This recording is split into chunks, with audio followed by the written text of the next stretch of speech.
Learning पाठशाला bye सुमन Dubey channel पर हार्दिक अभिनंदन है। तो मैं आज आप सभी के सामने सुमित्रा नंदन पंत जी की लिखी हुई पर्वत प्रदेश में पावस, मैं ये कविता लेकर उपस्थित हुई हूँ। आप पूरी अंत तक वीडियो देखिएगा, तभी समझ में आएगा। यहाँ पे पावस ऋतु थी पर्वत प्रदेश। यहाँ पे सुमित्रा नंदन पंत जी पर्वतीय क्षेत्र के वर्षा ऋतु का वर्णन करते हुए हमें कह रहे हैं कि पर्वतीय क्षेत्र का जो वहां पर वर्षा ऋतु का मौसम था, पल पल में परिवर्तन प्रकृति वेश, वहां का जो वेश था उनका, वो पल पल में परिवर्तन हो रहा था। अब कैसे परिवर्तन हो रहा था आगे हम देख रहे हैं। पल पल परिवर्तन प्रकृति वेश, पल पल में परिवर्तन कर रहा था प्रकृति। मेखलाकार पर्वत अपार, अपने सहस्त्र दिग सुमन फार। मेखलाकार का आकार, मेखलाकार का अर्थ होता है करधनी, जो कमर में पहना जाता है। तो करधनी के आकार का विशाल विशाल वहां पे क्या था, पहाड़ था। विशाल पहाड़ की आकृति थी, आकार था। उस पे अपने सहस्त्र दिग सुमन फाड़, उस पहाड़ के ऊपर सहस्त्र मतलब हजारों फूल खिले हुए थे और अपने नेत्रों से, यहाँ पे दृग का अर्थ होता है नेत्र, सुमन का अर्थ होता है फूल। तो हजारों, सहस्त्र मतलब हजारों फूल उस पहाड़ पर खिले हुए थे। अवलोक रहा है बार बार, अवलोक मतलब देख रहा था बार बार। किसे देख रहा था, नीचे जल में निज महाकार, जो पहाड़ के नीचे था वहां एक स्वच्छ जल की तालाब बह रहा था। उस तालाब में अपने निज महाकार, जिसके चरणों में पलाताल, दर्पण सा फैला है विशाल। दर्पण सा, दर्पण मतलब आईना, उस आईना में अपनी सुंदरता को विशाल उसमें देख रहा है।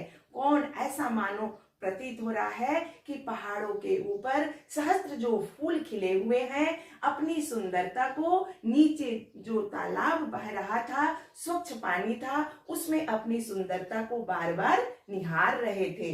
फिर आगे है, आगे इसका भाव पक्ष है वर्षा ऋतु के समय का प्रकृति के सौंदर्य का वर्णन अत्यंत सजीव लग रहा है।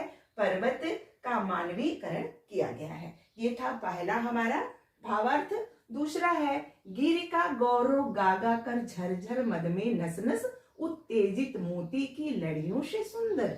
अब यहाँ पे कवि सुमित्रा नंदन पंत जी गिरी, गिरी का अर्थ होता है पहाड़, पहाड़ों की सुंदरता का वर्णन करते हुए अब यहाँ पे कह रहे हैं हमारे सुमित्रा नंदन पंत जी कि गिरी का गौरव गाकर झरझर में मद नस नस, उत्तेजित कर मोती की लड़ियों के सुंदर। जो पहाड़ के ऊपर जो पानी के झरने बह रहे थे झरझर करके, वह एक मोती की लड़ियों की तरह सुंदर प्रतीत हो रहा था। और उसकी जो आवाज है, ऐसा प्रतीत हो रहा था कि वो अपने पहाड़ की सुंदरता का वर्णन गा गा करके बता रहा है। और क्या कर रहा है, झाग भरे निर्झर गिरु के ऊपर से उठ उठ कर उत्कंठाओं से तरुए झांक रहे हैं नीरव नभ पर। और वहां पे जो पहाड़ थे उस पे विशाल विशाल वृक्ष का पेड़ था, वह टकाटक आसमान के तरफ देख रहा है। ऐसा लग रहा है शांत मन से, कुछ अपने मन में उत्कंठाओं को लेकर चिंता मग्न में वह अपने आप को निहार रहा है। पहाड़ के ऊपर विशाल पेड़, किसको, आसमान तक। फिर उड़ गए, अब तीसरा आ रहा है यहाँ भावार्थ, उड़ गया अचानक लोभ उदर, फड़का अपार पारद के पर। अभी यहाँ पे सुमित्रानंद पंत जी ने सुंदरता का वर्णन कर रहे थे, पर अचानक से वहां पे पल पल तो परिवर्तन हो रहा है प्रकृति का। तो पल पल परिवर्तन होते हुए अचानक से क्या हुआ, ये सारी सुंदरता वहां लुप्त हो गया। और क्या हो गया, उड़ गया अचानक लोभ उदर, फड़का अपार पारद के पर। जो वहां का सुंदरता था वह पूरा समाप्त हो गया। ऐसा लग रहा था कि पारद, पारद बोला जाता है कबूतर, पर मतलब पंख, वह पर के पंख के कलर के समान वहां अंधकार छा गया। कहाँ पे, पर्वतीय क्षेत्र में। और फिर क्या हुआ, शेष रह गए हैं निर्झर, टूट पड़ा भू पर अंबर। सिर्फ वही शेष रह गया है, जो विशाल पेड़ वहां पे पहाड़ के ऊपर था, वही एक रह गया। ऐसा लग रहा है कि वहां की जो बारिश का मौसम से डर कर, भयभीत होकर विशाल पेड़ नीचे, भू मतलब धरती पर धस जाएंगे।